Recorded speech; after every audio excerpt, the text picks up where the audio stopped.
그러면 제가 고등학교 때 이렇게 문학 수업을 듣는데요. 시 한 편에 대해서 배우는 시간이었습니다. 시, 아시죠? 시 한 편에 대해서. 그런데 이 시를 그냥 읽으면 도대체 무슨 말인지 알 수가 없는 거예요. 그러니까 종이 위에 그냥 글씨만 보이는 거고, 이게 대체 무슨 말이야? 막 이러면서 다 학생들이 다 웅성웅성거리면서 대체 무슨 시야? 이게 막 이렇게 하기 시작했어요. 그런데 그때 선생님께서 이 시에 대한 질문을 한 가지씩 저희 학생들에게 던져주기 시작했습니다.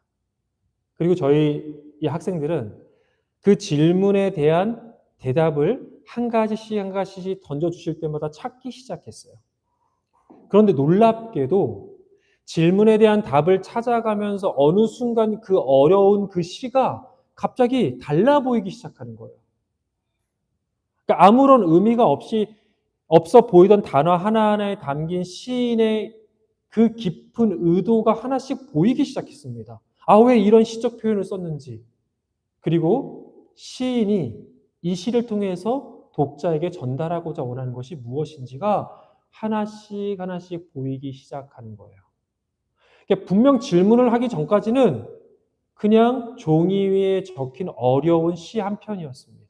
그런데 질문에 대한 답을 찾아가기 시작하자 어느새 연인에게 보내는 감동적인 러브레터라는 것을 알게 되었어요.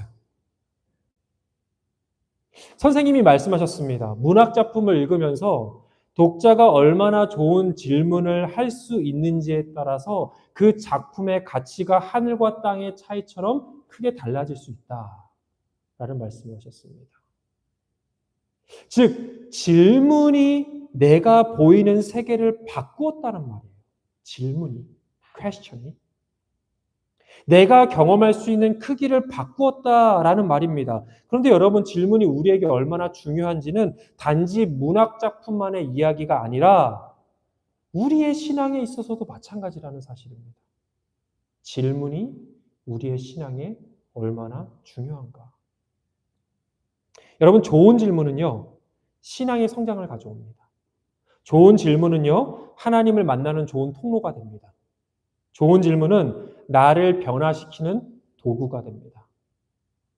그래서 성경을 보면요, 하나님도 예수님도 이상하게도 수없이 많은 질문들을 사람들에게 던지시는 것을 우리가 알 수 있고 또 볼 수 있습니다. 여러분, 예수님이 하나님이 질문하시는 거 많이 봤죠? 성경 읽다 보면은. 아, 좀 뜬금없이 그냥 질문을 하시죠? 뜬금없이 물어요. 예수님 많이 하시죠? 그것은요, 예수님이 하나님이 그 사람에 대해서 몰라서 그럴까요? 그 질문에 대한 답을 몰라서 그럴까요? 아니죠. 하나님도 예수님도 그 답을 알고 있어요. 그런데 질문하세요. 왜요? 그 질문이 그들에게 꼭 필요한 질문이기 때문에. 그 질문이 이 시대를 살아가는 우리 그리스도인들에게 꼭 필요한 질문이기 때문입니다. 그 질문이 우리를 성숙과 성장의 길로 인도해 주기 때문이고요. 그 질문이 나를 깨우고 나를 죄로부터 돌이키는 지팡이가 되어 주기 때문입니다. 그러면 하나님이 그냥 질문하지 말고 바로 답을 주시지. 그냥 바로 답을 주셔서 이렇게 해, 저렇게 해. 그렇게 말씀하시면 되는데 왜 모르시는 것도 아니면서 우리들에게 질문을 하시나? 그겁니다. 왜 질문을 하시나? 여러분, 그것은요, 하나님은 우리가 스스로 질문할 수 있는 사람들이 되기를 바라기 때문입니다. 우리가 스스로 질문할 수 있는 사람들. 하나님이 일방적으로 강압적으로 명령해서 너 이렇게 해. 이게 정답이야. 아무런 생각 없이 그냥 그렇게 하는 로봇가 아니라 스스로 질문하고 스스로 깨우치고 스스로 주님 뜻대로 살아가는 자발적 하나님의 자녀가 되라는 하나님의 인격적인 배려예요. 그래서 질문하시는 겁니다. 여러분, 성숙한 사람은 하나님이 우리에게 물으시는 질문들을 우리가 먼저 스스로에게 할 수 있는 사람입니다. 그런 사람이 성숙한 사람이에요. 하나님이 우리에게 묻기 전에 내가 스스로 할 수 있는, 나는 지금 올바른 방향을 향해 걸어가고 있는가? 나는 하나님을 기쁘시게 하는 삶을 살고 있는가? 나의 꿈과 비전이 나의 육신의 욕망을 채우는 도구는 아닌가? 나는 정말 하나님의 말씀대로 사랑하고 있는가? 베풀고 있는가? 용서하고 있는가? 나누고 있는가? 나는 주님의 참된 예배자인가? 나는 하나님의 자랑스러운 자녀로 말을 하고 있고 행동하고 있고 생각하고 있는가?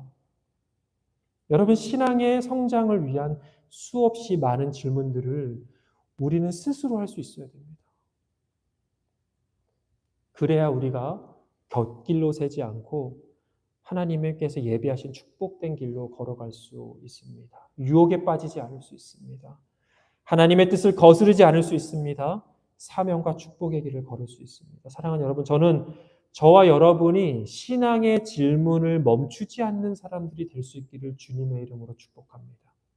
주님이 우리에게 물으시기 전에 우리가 스스로 우리에게 물을 수 있는 깨어있는 그리스도인이 될 수 있기를 주님의 이름으로 축복합니다.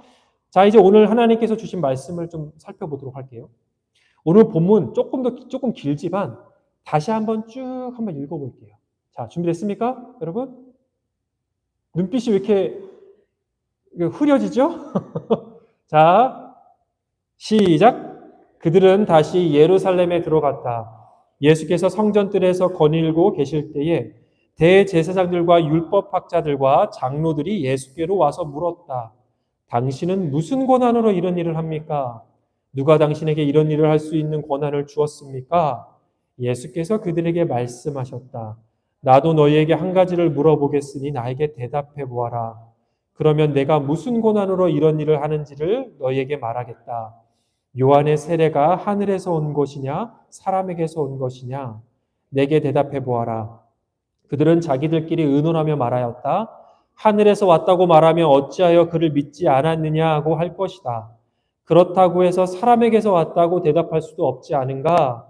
그들은 무리를 무서워하고 있었다. 무리가 모두 요한을 참 예언자로 알고 있었기 때문이었다. 그래서 그들이 예수께 대답하였다. 모르겠습니다. 예수께서 그들에게 말씀하셨다. 나도 내가 무슨 권한으로 이런 일을 하는지를 너에게 말하지 않겠다. 여러분, 참고로 여기 나오는 요한은 사도 요한 아닌 거 아시죠? 세례 요한입니다. 네, 참고로 말씀드립니다.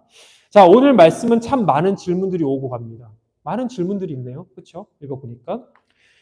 여러분, 우리가 기억나시는지 모르겠지만 얼마 전에 우리 설교 말씀을 통해서 예수님께서 성전 안에 장사꾼들을 내쫓으시는 장면을 함께 말씀을 통해 나눴습니다. 기억나시죠?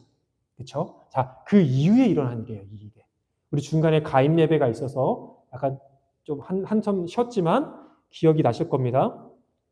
예수님께서 성전 안에 장사꾼들을 다 내쫓으셨어요. 그러자 이 성전의 종교 권력자들, 성전 안에 권력과 부를 누리던 종교 지도자들이 불쾌하게 여겼어요. 왜냐하면 그 사람들이 주는 돈이 짭짤했거든. 그 사람들이 주는 이 권력의 힘이 짭짤했거든요. 그리고 예수님께 다가와 물었습니다. 대체 당신은 누구한테 권한을 받아서 이런 짓을 하는 겁니까? 이렇게 그들이 질문을 한 겁니다. 왜냐하면 여러분, 성전 안에 장사꾼들은 이들이 권한을 준 거예요.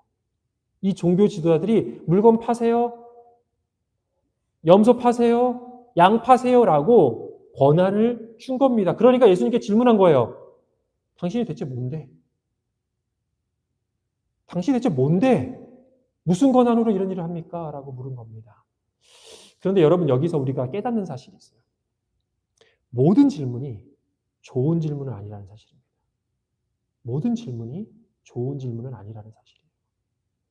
여러분, 이들이 했던 질문은요, 좋은 질문이 아닙니다. 어디에 문제가 있을까요? 가장 큰 문제는 전제 자체가 잘못됐습니다. 전제. 종교 지도자들은 예수님이 절대 하나님의 아들이 아니야 라고 단정을 짓고 시작했습니다. 그리고 거기서 질문을 시작하니까 여러분 답이 안 나오는 거예요. 여러분, 아무리 질문을 해도 좋은 질문이 나올 수 없습니다. 아무리 질문해도 신앙을 성장시킬 수 없습니다. 여러분, 제가 선교사로 사역을 할 때 예수님 안 믿는 중국인 유학생들 참 많이 만났어요. 참 많이 만났는데 그런 친구들에게 제가 복음을 전하고 함께 복음을 전하면서 복음을 듣게 되면은 꼭 이런 친구들이 있어요. 하나님이란 존재는 없어. 그런 존재는 사람들이 만들어낸 거야. 당신들은 세뇌된 거야. 라고 그렇게 전제를 깔고 질문을 하는 사람들이 있었습니다. 근데 그런 친구들에게 제가 이제 열심히 설명을 하는 거죠. 무슨 성경적인 근거를 들어서, 논리적인 근거를 들어서, 제 경험적인 근거를 들어서 막 설명을 합니다. 그런데 듣지를 않아요. 듣지 않습니다. 그리고 또 질문을 합니다. 근데 질문은 점점 안드로메다로 향하고 질문은 점점 허무한 질문들이 이어집니다. 그리고 공격적이고 막 조롱이 섞인 질문들로 이어져요. 자신이 이미 질문의 답을 정해놓고 그 답에 맞는 것들만 찾아내려고 하니까 어떻게 됩니까? 안 보이는 거예요. 그 보이지 않는 세계가 안 보이는 겁니다. 여러분, 이렇게 답을 정해놓고 질문을 하니까 어떻게 하나님의 놀라운 손길이 보이겠습니까? 하나님의 우리의 생각과 사고를 뛰어넘는 하나님의 역사, 그 성령의 은혜, 어떻게 이해할 수 있겠습니까? 여러분, 우리가 신앙의 질문을 할 때는요, 하나님은 없어. 그런 존재는 인간이 만든 거야. 하나님 믿는 사람들은 다 세뇌된 거야. 라고 정해놓고 여러분 질문을 하시면 그 질문이 여러분을 결코 은혜와 축복과 성장의 변화의 그 복된 자리를 이루하지 못합니다. 여러분, 복음서를 보면요. 바리새인들, 사두개인들, 종교 지도자들이 예수님께 많이 찾아와요. 그리고 많이 질문합니다. 그런데 그들의 전제는 항상 똑같았습니다. 예수님은 하나님의 아들이 아니야. 그래서 예수님은 그들에게 이렇게 응답하셨습니다. 외식하는 자들아 어찌하여 나를 시험하느냐. 여러분, 우리는 분명 의심할 수 있습니다. 때로는 우리의 믿음이 흔들릴 수 있습니다. 하나님의 말씀 의심할 수 있습니다. 우리의 믿음이 흔들릴 수도 있습니다. 하나님 정말 계실까? 라고 흔들릴 수도 있습니다. 그러나 여러분, 의심 자체가 나쁜 건 아닙니다. 의심할 수 있습니다. 그런데 의심이 불신이 되지 않으려면 우리의 질문의 시작이 하나님은 없어에서 시작하는 것이 아니라 하나님이 계시다면, 하나님이 나와 함께 하신다면, 하나님이 정말 나를 사랑하신다면 거기에서 우리는 우리의 질문을 시작해야 합니다. 그리고 그러한 질문은요, 우리의 의심을 믿음의 여정으로 인도해주는 통로가 돼요. 그리고 그러한 의심을 했던 사람들이 성경에 등장합니다. 함께 사도행전 17장 11절의 말씀을 함께 읽겠습니다. 시작. 베레아의 유대 사람들은 데살로니가의 유대 사람들보다 더 고상한 사람들이어서 아주 기꺼이 말씀을 받아들이고 그것이 사실인지 알아보려고 날마다 성경을 상고하였다. 여러분, 이 베레아 사람들은요, 예수님 믿지 않았습니다. 정확하게 나오진 않지만 우상 숭배자일 수도 있습니다. 그리스의 신들을 섬기는 사람들이었을 수도 있습니다. 정확한 건 예수님을 믿지 않았습니다. 그래서 이들은 어떻게 했습니까? 예수님은 없어! 그런 존재는 없어! 들을 필요도 없어! 라고 시작한 게 아니었어요. 그들은 어떻게 했어요? 하나님의 말씀을 받아들이는 데서부터 그들의 믿음의 여정을 시작했다라고 나옵니다. 여러분, 받아들였다라고 해서 그들이 믿었다라는 게 아닙니다. 그들이 완전히 믿었다, 의심이 없었다라는 말이 아닙니다. 그 다음 구절이 이를 증명하고 있습니다. 그들은 날마다 그 말씀이 사실인지를 상고하였다. 여러분, 이게 상고하였다라는 이 한국말은 사실은 이 성경 원어가 아나크리노라는 뜻인 말인데요. 이 아나크리노는요, 질문을 던졌다라는 말이에요. questioning입니다. questioning. 진짜인지 질문했다라는 거예요. 질문하고 확인하려고 찾아다녔다라는 겁니다. 따지고 보면 의심했다라는 거죠. 그렇잖아요. 의심했다라는 겁니다. 그런데 어디서 시작했다고요? 성경을 받아들이는 데서부터 시작했다는 겁니다. 성경의 말씀이 사실이라면, 하나님이 진짜 살아계신 하나님이라면, 예수님께서 나를 사랑하신다면, 예수님께서 유일한 길이요 진리요 생명이라면, 예수님의 말씀이 나를 정말 살리고 나를 길로 인도하시는 말씀이라면 그것을 받아들이고 거기서 질문을 시작했다는 거예요. 그리고 나서 어떤 일이 벌어졌는지 바로 다음 구절이 이렇게 증거합니다. 함께 사도행전 17장 12절의 말씀 함께 읽겠습니다. 시작. 따라서 그들 가운데서 믿게 된 사람이 많이 생겼다.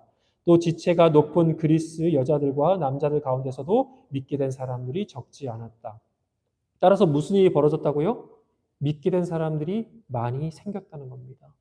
믿었기에 믿은 게 아니라 의심이 있었지만 잘 모르겠지만 진짜인지 확신은 없었지만 성경의 말씀이 진짜라고 받아들인 상태에서 그 전제로 질문하기 시작했다는 거예요. 그러니까 어떻게 됐어요? 믿음의 세계가 보이기 시작했다는 겁니다. 그 전에는 보이지 않았던, 결코 보이지 않았던 축복의 세계가 보이기 시작했다라는 겁니다. 여러분, 그들이 바보 같아서요? 배운 게 없어서요? 그래서 세뇌된 겁니까? 여러분, 당시에 학식 있고 존경을 받고 훌륭하다고 인정받았던 자들이 예수님을 믿었다는 거예요. 하나님을 믿었다는 겁니다. 어디서부터? 올바른 질문을 하기 시작하면서부터. 여러분, 때로는 믿음이 흔들릴 수 있습니다. 우리는 항상 충만하지 않아요. 항상 신실하지 않습니다. 그러나 흔들릴 때에 하나님이 보이지 않는 것처럼 느껴질 때에 그때 여러분 그 시간도 믿음의 여정 가운데 있다는 것을 우리는 잊지 말아야 됩니다. 어떨 때? 올바른 질문을 할 때. 올바른 질문을 할 때. 성경을 받아들이고 질문하기 시작할 때 그 질문들이 여러분을 믿음의 축복으로 인도해 줄 것입니다. 사랑하는 여러분, 하나님이 살아계신다면, 하나님이 정말 나를 사랑하신다면 이 성경의 말씀이 진짜라면에서부터 여러분 시작하십시오. 그리고 질문을 시작하시고 그리고 그 질문의 답을 찾아가기 시작하십시오.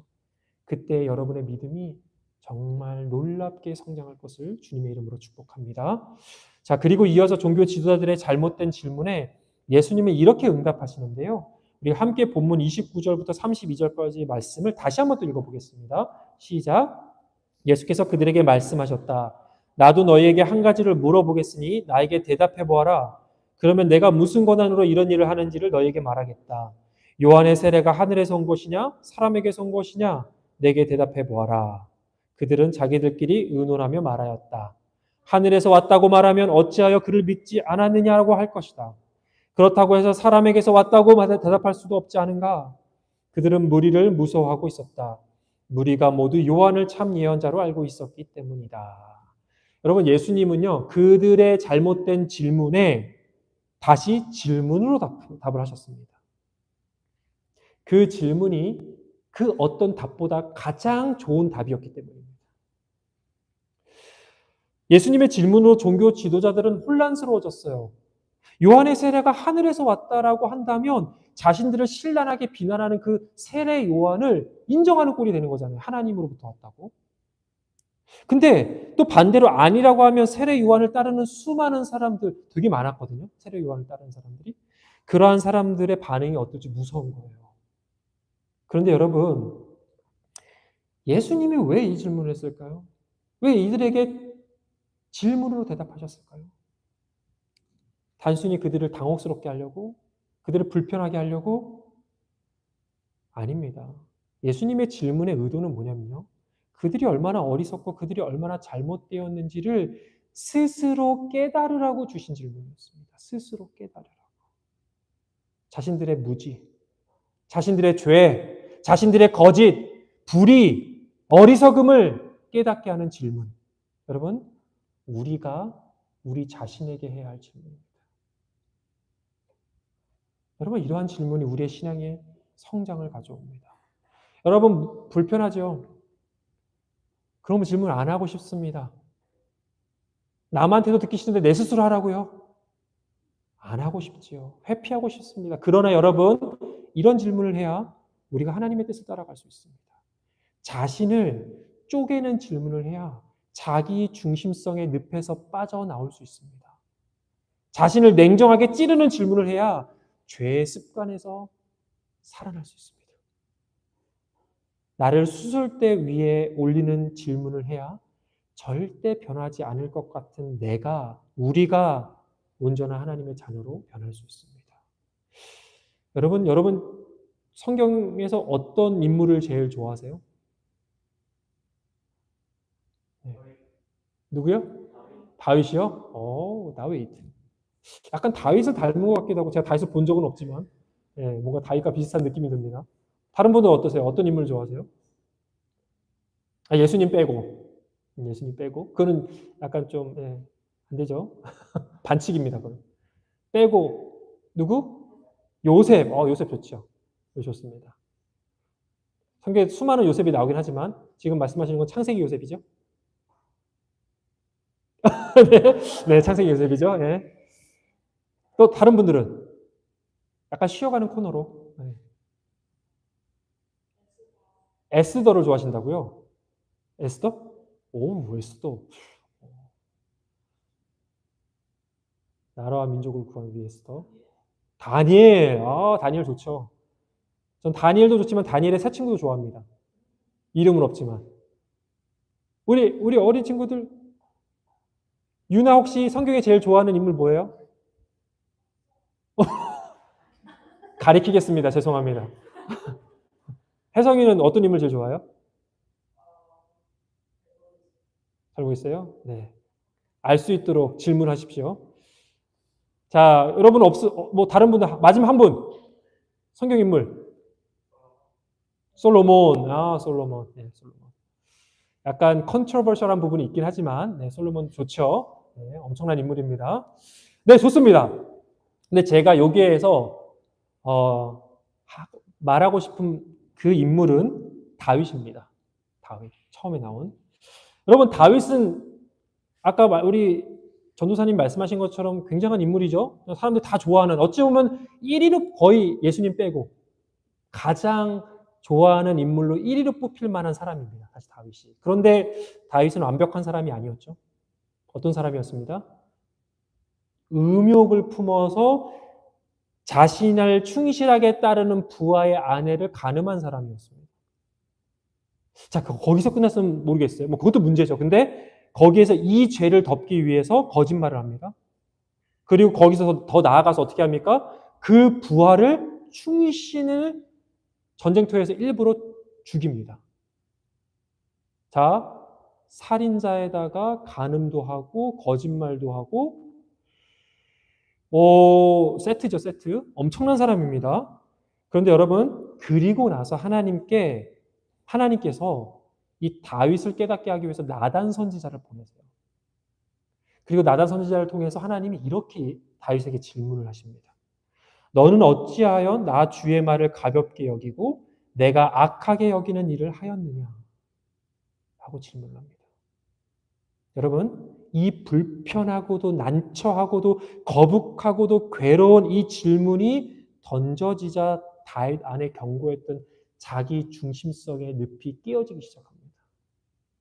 자신의 죄악에 대해서 보지 못했던 영의 눈이 뜨여지기 시작합니다. 그리고 다윗은 엎드려 하나님께 고백합니다. 내가 주님께 죄를 지었습니다. 그리고 지은 시가 바로 시편 51편의 시예요. 51편의 시를 여러분 한번 읽어보세요. 진짜 절절합니다. 절절해요. 주님의 눈을 내 죄에서 돌리시고 내 모든 죄악을 없애주십시오. 하나님 내 속에 깨끗한 마음을 창조하여 주시고 내 속을 견고한 심령으로 새롭게 하여 주시옵소서. 주님 앞에서 나를 쫓아내지 마시며 주님의 성령을 나에게서 거두어가지 말아 주십시오. 여러분, 다윗은 자신의 심령을 찢었습니다. 자신의 심령을 쪼갰습니다. 보고 싶지 않고 회피하고 싶었던 자신의 죄악을 직면하고 하나님 앞에 엎드려졌습니다. 그리고 다윗은 어떻게 됐어요? 하나님의 사람, 하나님과 마음이 합한 사람으로 회복되고 새롭게 되었습니다. 그 질문이 다윗을 살렸습니다. 그 질문이 다윗을 살렸어요. 여러분, 우리는 불편하지만 하고 싶지 않지만 우리 스스로에게 우리의 심령을 쪼개는 질문을 해야 됩니다. 반대인 사람이 있어요. 성경에서 제일 싫어하는 사람 인물 한번 뽑으면 누구를 뽑으실 것 같아요? 사단 빼고. 이것도 반칙이에요. 사울. 사울. 그 신학에 나오는 사울 아닌 거 맞죠? 네. 자, 다른 분들 생각해 보세요. 헤롯.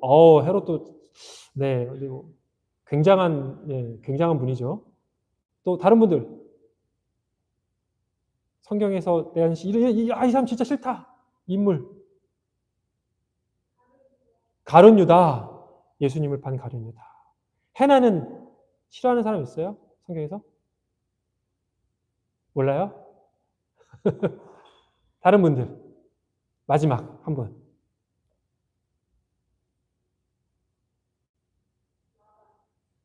누구요? 라반. 거짓말쟁이. 좋습니다. 많죠. 좋아하는 인물도 있지만 싫어하는 인물도 많을 겁니다. 근데 대표적으로 또 싫어하는 인물 하면 구약 성경에 나오는 우리 전도사님이 전도사님이 오늘 제 설교 본문을 보셨나? 네. 사울 왕. 사울 왕이 대표적인 또 참 악인 아닙니까? 뭐라고 하죠? 악인을 뭐라고 하더라? 그 대표적인 뭐라고 부르잖아요. 악역. 그 악역을 뭐라고 하는데? 빌런. 네. 네. 이런 단어를 잘 까먹어갖고. 사울왕은요, 반대로 자신의 문제에 대해서 스스로 질문하지 않았어요. 내가 다윗을 죽이려고 하는 이 행동이 과연 옳은가? 사울왕이 다윗을 죽이려고 했던 거 아세요? 네, 죽이려고 했습니다. 과연 하나님 앞에 떳떳한가? 내가 하나님 뜻대로 왕의 권력을 사용하고 있는가? 내가 다윗을 시기하고 질투하고 있는 것은 아닌가? 여러분, 질문하지 않았습니다. 사울왕은요, 끊임없이 자신의 육신대로 갔습니다. 행동했습니다. 그 죄는 멈추지 않고 그를 파멸의 길로 인도했습니다. 여러분, 우리는요, 질문해야 됩니다. 특별히 자신을 냉정하게 진단하는 질문을 해야 됩니다. 불편한 질문을 해야 됩니다. 나의 견고한 자기 중심성의 성벽을 무너뜨리는 질문을 해야 됩니다. 여러분, 제가 우리 소그룹 할 때 제가 정해준 질문들을 여러분에 드려가고 같이 얘기 나누지 않아요? 그렇죠? 여러분 뭐 어떻게 생각하실지 모르지만 이 질문들 대충 뽑기 하셨나 이렇게 생각할지 모르지만 여러분 제가 굉장히 고심하면서 기도하면서 그 질문들을 만듭니다. 제가 예전 교회 청년부 섬길 때 순 질문들을 제가 만들어서 이렇게 나눠줬거든요. 근데 그런 얘기를 많이 했어요. 목사님 너무 질문들이 어려워요. 이런 얘기 되게 많이 들었습니다. 네, 어려울 수 있어요. 그런데 사실은 그 질문들이 어려운 이유는 어디에 있냐면요. 평소에 내가 하지 않기 때문에. 평소에 나 스스로 절대 하지 않는 질문들이 나오기 때문이에요. 불편한 질문들. 직면하고 싶지 않은 질문들. 그 질문들이 나오니까 어떻게 됩니까? 어려운 거예요. 대답하기. 나는 지금 용서하지 못하는 사람이 있는가? 나는 왜 용서하지 못하는가? 나는 하나님과 친밀하기 위해서 내 삶에 어떤 헌신과 희생을 하고 있는가? 나는 죄와 싸우기 위해서 어떤 노력을 하고 있는가? 나는 어떤 십자가를 지고 어떤 하나님의 사랑을 전하고 있는가? 여러분 너무나 중요한 질문이지만 우리가 스스로 평소에 하지 않는 질문들, 그 질문들을 던진 겁니다. 저는 그래서 교회에서 소그룹 나눌 때 이런 질문들을 하면서 냉정하게 자신을 진단할 수 있는 질문을 하면서 스스로 질문할 수 있는 사람들이 되기를 소망하는 마음으로 질문들을 만들었습니다. 여러분 오늘 질문 받으시면서 너무 저한테 뭐라고 하지 마시고 한번 잘 질문에 대답을 해보시면 좋을 것 같습니다. 사랑하는 여러분, 스스로에게 불편한 질문을 하십시오. 나의 견고한 자아가 깨어질 수 있고 부술 수 있는 질문들을 하십시오. 내가 죄악에서 돌이킬 수 있는 질문들을 하십시오. 그 질문들이 여러분의 생명을 살려줄 것입니다. 그 질문들이 여러분을 은혜와 축복의 사람으로 바꾸어 줄 겁니다. 그 은혜가 함께하기를 주님의 이름으로 축복합니다. 끝으로 본문 마지막 절을 함께 읽겠습니다. 시작. 그래서 그들이 예수께 대답하였다. 모르겠습니다. 예수께서 그들에게 말씀하셨다. 나도 내가 무슨 권한으로 이런 일을 하는지를 너에게 말하지 않겠다. 여러분 종교 지도자들은요. 예수님께 모른다고 대답했습니다. 몰라요. 사실 그들이 모르는 것은 답이 아니었어요. 뭐였습니까? 예수님의 의도였습니다. 예수님의 의도를 몰랐어요. 그러면 여러분, 그런데 모르면 어떻게 해야 됩니까? 모르면 어떻게 해야 돼요? 질문해야 돼요. 우리 항상 얘기하잖아요. 우리 아이들한테 항상 얘기해요. 야, 몰라? 모르면 질문해. 물어봐. 엄마 아빠한테 물어봐. 얘기합니다. 여러분, 질문해야 돼요. 누구한테요? 하나님의 아들 예수님께 물어봐야 됩니다. 우리가 모르는 것이 있습니다. 분명히 있습니다. 주님, 제가 어떻게 해야 됩니까? 주님, 제가 어떻게 하는 것이 주님 뜻이겠습니까? 여러분, 우리는 우리 스스로에게 질문해야 하는 동시에 우리는 계속 주님께 질문해야 됩니다. 여러분, 우리는 연약해요. 부족합니다. 무지합니다. 그래서 주님 의지해야 됩니다. 여러분, 요즘 미디어를 통해서 참 많이 유명해진 곳이죠? 산티아고 순례길이라고 들어봤어요? 가보신 분? 없어요. 없습니다. 이렇게 유명한데 저도 안 가봤습니다. 우리 한번 같이 가볼까요? 네, 대답이 없는 걸로. 되게 많은 사람들이 미디어나 여행 유튜버를 통해서 이 산티아고 순례길에 대해서 접하게 됐습니다. 많은 사람들이 버킷리스트로 꼭 평생에 꼭 한번 가보고 싶은 곳. 그렇게 뽑습니다. 여러분, 많은 사람들이 그 길을 가려고 하는 이유가 있습니다. 하루에 20-30km씩 걷는데요. 한 달 동안 걷는데요. 왜 그런 고생길을 하지? 왜 그런 고생을 하지? 근데 많은 사람들이 거길 가는 이유가 인생의 답을 찾기 위해서 간다고요. 인생의 답을 찾기 위해서. 그런데 여러분, 분명히 이러한 도전은 멋있습니다. 그리고 인생의 답을 찾기 위한 노력은 참 아름답습니다. 칭찬해 줄 만합니다. 하지만 우리가 인생의 답을 찾기 위해서 반드시 찾아가야 할 곳은 산티아고 순례길이 아니라 누구예요? 하나님 앞이에요. 하나님 앞입니다. 나를 창조하시고 나의 인생을 계획하시고 나를 태초부터 예정하사 나를 이 땅에 보내신 하나님께 찾아가 우리의 인생의 질문들을 던지는 것이 당연하지 않겠습니까? 주님, 나는 어떻게 살아야 합니까? 주님, 어떻게 사는 것이 가장 가치 있는 인생을 사는 겁니까? 어떻게 사는 것이 가장 복된 삶입니까? 여러분, 우리의 인생의 정답을 아시는 하나님께 나아가 질문해야 되는데 왜 딴 데 가서 자꾸 질문을 합니까? 하나님, 나의 꿈과 비전은 뭐죠? 주님, 어떻게 나를 통해서 하나님의 축복이 흘러갈 수 있을까요? 여러분, 그 답은 하나님이 가지고 계십니다. 질문해야 됩니다. 구약 성경 욥기에 보면 욥이 있습니다. 욥은요, 정말 인생에 알 수 없는 일들을 경험한 사람이에요. 정말 이해가 되지 않고 설명이 안 되는 인생의 고난과 역경을 겪으면서 그는 다른 곳에서 답을 찾지 않았습니다. 친구들에게 답을 찾지 않았습니다. 지혜자라고 말하는 사람들에게 찾지 않았습니다. 책이나 TV에서 찾지 않았습니다. 그는 하나님 앞에 나아가서 하나님과 씨름을 했습니다. 하나님께 수십 번의 질문을 던집니다. 그리고 그의 질문들이 하나님의 마음을 감동시키고 간절한 외침이 되어서 그의 인생의 참된 답을 찾게 됩니다. 여러분은 어디서 인생의 답을 찾고 계세요? 여러분의 인생의 답을, 또 삶의 진리를, 복의 근원을 어디서 찾고 있습니까? 저는 여러분이 하나님께 나아가 하나님께 질문하시기를 축복합니다. 그런데요, 여러분, 그러기 위해서는요, 결국은요, 하나님 앞에 나아가는 시간들이 많아야 돼요. 하나님께 질문을 해야 되는데 하나님 앞에 안 나가. 하나님 만나지 않아. 그럼 어떻게 됩니까? 그냥 내 마음이 시키는 대로, 내 육신이 시키는 대로, 그냥 내가 느끼는 대로 그냥 사는 거예요. 여러분, 하나님께 질문하고 하나님의 말씀을 듣기 위해서 기도해야 됩니다. 기도하는 시간 떼어야 됩니다. 우리 삶에서. 말씀 봐야 됩니다. 말씀 보는 시간 떼어야 됩니다. 예배하는 시간 떼어야 됩니다. 여러분, 그 시간들을 여러분 삶에 떼지 않으면 여러분, 우린 답을 찾을 수 없습니다. 계속 혼란은 여러분을 무겁게 짓누를 겁니다. 사랑하는 여러분, 삶의 시간을 떼어 하나님께 나아가기를 축복합니다. 어떤 질문을 누구에게 하는가, 그것이 여러분의 인생의 가치와 삶을 결정할 수 있습니다. 돌아오는 한 주간 여러분, 스스로에게 질문해 보십시오. 하나님께 나아가 하나님께 질문해 보십시오. 특별히 여러분의 삶의 중요한 결정을 앞두고 있다면 반드시 하나님 앞에 나아가 질문하시기를 축복합니다. 함께 일어나서 찬양하도록 하겠습니다.